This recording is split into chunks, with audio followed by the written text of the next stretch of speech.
Russian waiter Alexander doesn't need eyes in the back of his head because he has the peculiar ability to turn his neck through a complete 180 degrees. Normally the muscles and the vertebrae in the neck prevent that happening, but because of a peculiarity in his spine, Alexander has confounded orthopedic specialists for years. Many years ago, I started doing gymnastics, he says. That's when I noticed that my vertebrae seem to be very flexible and that I can turn my head farther than normal.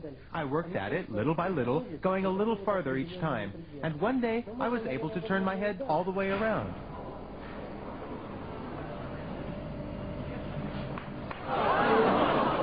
Despite the somewhat unsettling crunching of bones, Alexander claims to feel no pain, which is more than can be said for the people sitting behind him on a bus.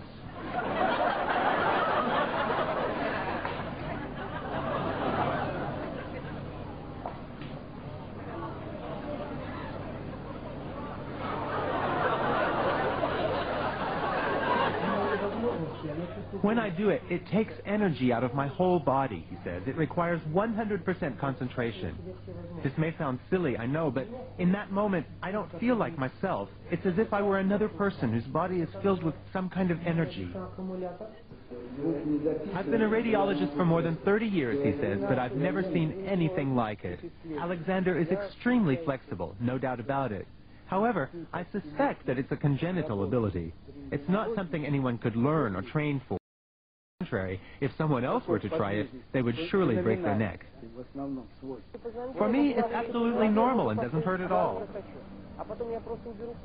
The fact that he can turn other people's heads as well, although obviously not as far, has encouraged Alexander to take his peculiar skill on a concert tour.